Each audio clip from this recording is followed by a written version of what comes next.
رضی الله عنه زمانہ وا هغه تچاو چې د بابا خلکو به قدر کو د ابوذر سپین ګیره و هغه صحابي دی چې د رسول الله مبارک په مکه مکرمه کې پړومبو مسلمانانو کې دی متقدمین هغه لومبي مسلمانان السابقون الاولون الله چې قرآن صفت کوي لومبي مسلمانانو کې دی او د اسلام د مخې ډېر تکلیفونه برداشت کړي دي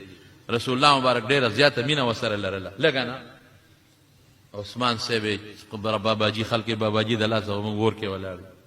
او چې بچا ښه جامه یې په کونټه ټک ورکوي که د چا کور غټ دی په کونټه ټک ورکوي که چا ځمکه جایداد په کونټه ټک ورکوي باباجي سره څوک مونږه احترام یې کوو لوی عالم دی باباجي لوی صحابي دی رسول الله مبارک ډېر نږدې د غاړې د تر غاړه وتو ملګری دا سره څوک هغه وایي داسې کار وکوه ابوذر ته یې ابوذره مدینې نه به شام ته لاړ نه شي تابعدار وایي زه شام ته لاړ شي مدینې ته دنیا خلق راځي او دا جګړې دي جوړې کړې دي شام ته دا سبا سلام علیکم لاړ شام کې حضرت معاویه رضی الله عنه گورنر دی هلته معاویه صاحب سره په جګړو دی هلته هم چې د چا کور دی دوه چاته کور وایي قبر نه به دی که به نه دی ځمکه به وچه دا ځمکې لی خدای به څه کوي رسول وایي دې کې به خدمت کوي که الله او رسول الله عبادت پکې د چا به پیسې وي جمع کې دا به قیامت پر ورځ داغونه کېږي دلته هلته معاویه صاحب به ورته یو څه وي د بل څه اخره کې حضرت معاویه صاحب حضرت عثمان صاحب ته شکایت وکړه چې باباجي نه مو خلاص کا مونږ خو درته څه ویلی نه شو نه غوسه کولی شو نه بل څوک خلق و احترام کې سپین ګیرې د رسول الله مبارک لومبو ملګرو کې دی دلته هغه بیا وي مدینې ته راشي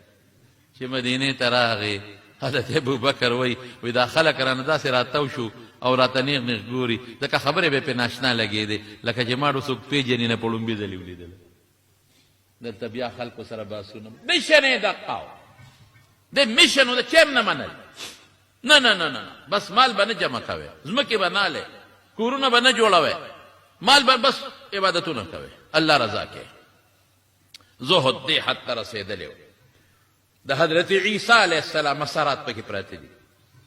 حضرت عثمان صاحب ورته وایي رب زی ته لاړ شه ربه ځه د مدینې نه چې سړی قسیم ته ځي په دې لاره راځي زه ورته تللی هلته یې قبر هم دی وایي هلته لاړ شه هلته لاړ یو یې خضر یو دی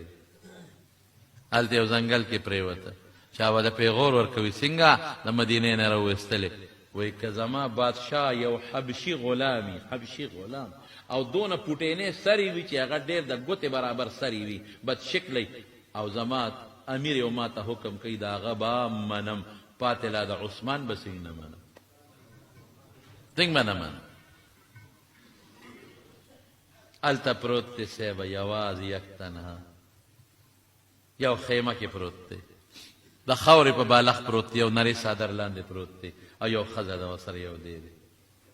هېڅ نشته د غریب چې جګړې ختمې شي بیمار شو غریب چې ناجوړه شو ښځه ورته کېناسته ابوذر تا سره به څه کوم هر ځای جګړې خلک پیشه مال یې پیشه خلک پیشه دولت یې پیشه خلک پیشه ځمکې پیشه خلک پیشه بنګلې جوړې شي ستا کار چا سره څه دی دلته باته په دشت و بیابان کې پروت دی تا سره وکم څه سبا به زن کدن دي زه به درته ناست یم مړ به شې نو تا به ښخی څوک ماله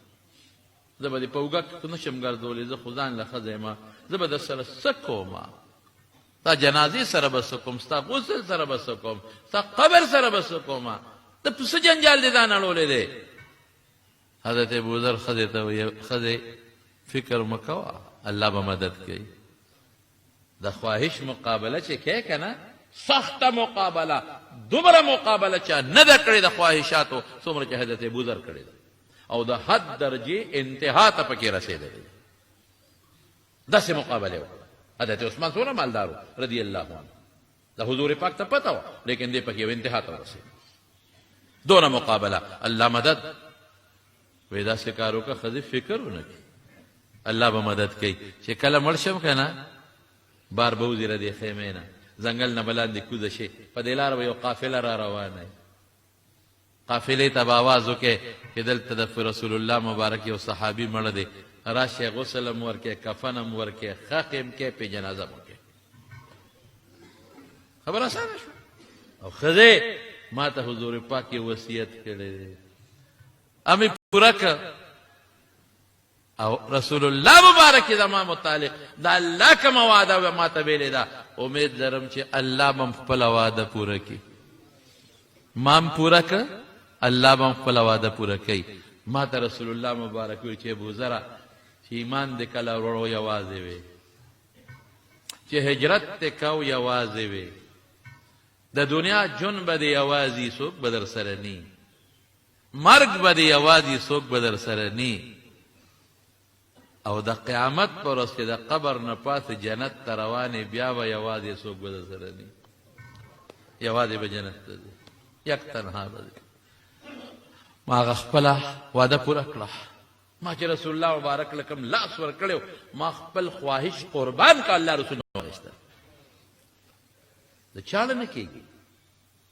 ما هر څه پرېښودل عثمان هر څه راکول معاویه هر څه راکول رضی الله تعالی عنهما هر څه مې پرېښودل ما مدینه پرېښوده د رسول الله مبارک کلی د بادشاه د برکته دلته پروت یم امید لرم چې الله ذوالجلال د پیغمبر د خولې وعده ما سره پوره کړي په دې خبرو کې په دا مسافرۍ کې دا خاورو د بالښت د پاسه د رکوټي کجوري د پوزکي د پاسه په دا بیابان کې په خیمه کې د غریب نه ساله وفات شو ښځې وې ما یې خدای او څوکم د ده وصیت دی د خیمې نه راکوشم و چې راکوشم سنګ لارې ته رالم واقعي قافله را روانه وه مدینې ته تله ما وې قافلې والا یو غریبه بېکسه ښځه یم د خیمه کې مې خاوند مړ شو یک واز دې څوک یې نشته مسافر دی خدای دپاره راشئ او ما سره د خپل خاوند سنبال کې ډېره ښه مسلمان دی ولې به نه کوو چې قافلې والا سنګ رالل او په خیمه کې نظر واچوې کتل اوهو دا خو حضرت ابوذر غفاري رضی الله تعالی عنه دی او دا دلته ته دلته څه کوي دغه حضرت ابوذر خو نومو الله د رسول الله مبارک نه یو قدم رستو نه دی پاتې شوی یو جهاد کې تې رستو نه دی پاتې شوی یو سفر کې تې رستو نه دی پاتې شوی او دا خو ابوذر دی اوهو ولاله قربان د ده جنازه د ده قبر د ده کفن دا به موږ نه کوو هغې قافلې والا قبر مو که نه کفن یې ورکه غسل یې ورکه او په جنازه دا مثال ما ته مخکې پروت